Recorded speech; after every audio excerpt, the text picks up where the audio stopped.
Ustaz?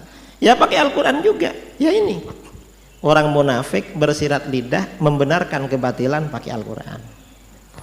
Jangan dikira aliran-aliran sesat tuh gak punya dalil. Punya dalil, cuma dalil disalahgunakan. Itu aliran sesat yang mana saja saudara. Dalilnya Al-Quran, cuma Al-Quran disalahgunakan. Wahabi ini mensyirikan tawassul. Itu pakai Al-Quran. Apa kata Wahabi dalam Al-Quran? Wa qalu ma na'buduhum illa liyuqarribuna ilallahi zulfa. Mereka berkata, kami tidak menyembah berhala itu kecuali agar mereka mendekatkan kami kepada Allah sedekat-dekatnya. Nah itu orang Islam, mayoritas umat Islam datang ke kuburan bertawassul. Itu kan untuk mendekatkan diri kepada Allah. Datang ke makam para wali, mendekatkan diri pada Allah. Tapi ayat dipelintir. Mengapa? Karena orang musyrik itu menyembah kepada berhala. Kalau kita kepada nabi, kepada wali tidak menyembah, bertawassul aja. Karena menyembah itu beda volumenya. Hakikatnya beda antara tawassul dengan menyembah itu beda. Dipelintir dalil-dalil itu. Ya orang-orang liberal ya juga begitu. Orang-orang liberal ini untuk membenarkan ajarannya pakai dalil Al-Quran. Ini namanya orang munafik bersilat lidah. Ustaz, masalah pengagungan terhadap kuburan seperti itu Ustaz. Karena mereka berdalih dengan tawassul. Sudah dengan pendapatnya kalau misalkan orang bertawassul itu mengikuti hadis Rasulullah SAW tentang orang buta itu Ustaz.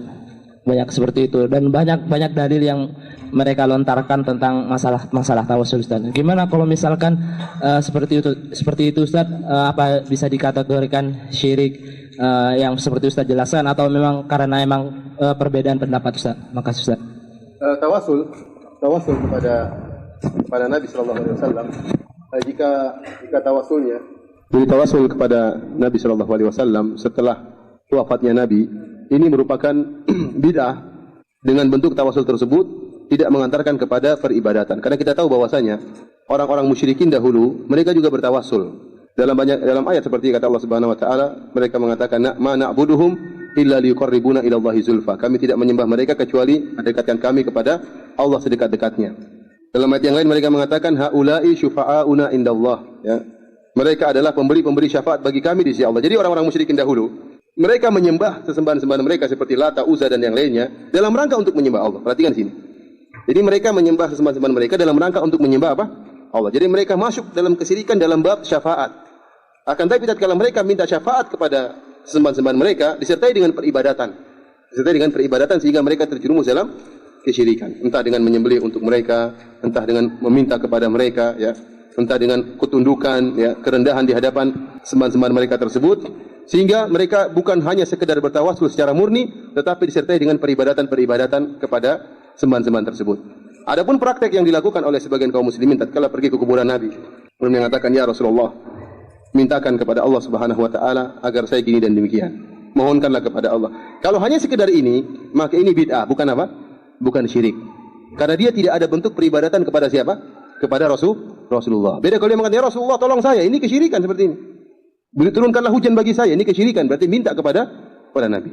Beda kalau permintaannya dalam bentuk tolong sampaikan permintaan saya kepada Allah Subhanahu wa taala, maka ini bukan kesyirikan, ini hanyalah apa? Bid'ah. Adapun hadis orang buta tadi adalah minta doa Nabi tatkala Nabi masih hidup, tidak jadi masalah. Kita sepakat bahwasanya doanya orang yang hidup, ya, itu bermanfaat. Kemudian tawasul seperti ini, kenapa kita cegah dan kita larang, kita katakan bid'ah? Karena dia bisa mengantarkan seorang kepada kesyirikan. Ini kenyataan. Kalau tawasulnya sampai mengantarkan kepada peribadatan, maka terjerumus dalam kesyirikan. Oleh karena saya katakan tawasul kalau maksudnya adalah minta kepada Nabi, "Ya Nabi, tolong doakan saya, tolong sampaikan permintaan saya," maka ini bukan syirik, tapi apa?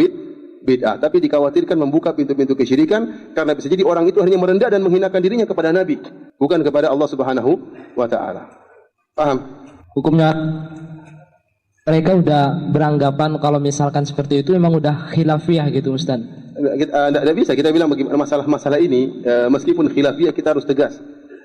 Karena ini pintu-pintu sekarang masalah kuburan, pergi kuburan, beribadah ke kuburan. Kalau orang bilang khilafiyah, ada saja khilafnya, ada saja ulama yang mengatakan boleh beribadah di kuburan, ada saja. Namun kita bilang ulama tidak maksum. Hadis-hadis Nabi begitu banyak menegaskan larangan untuk beribadah di kuburan dan mengantarkan kepada pengagungan terhadap penghuni kubur. Nanti ada yang mengatakan boleh minta kepada mayat. Ada ulama ada yang bolehkan, ada yang bolehkan. Akhirnya apa? Ini masalah khilafiyah. Padahal syirik atau tauhid.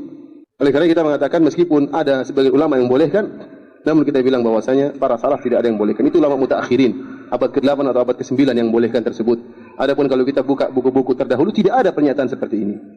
Nah kita katakan kalau tawasul kepada Nabi adalah bid'ah selama tidak mengantarkan kepada bentuk peribadatan kepada Nabi sallallahu alaihi wasallam.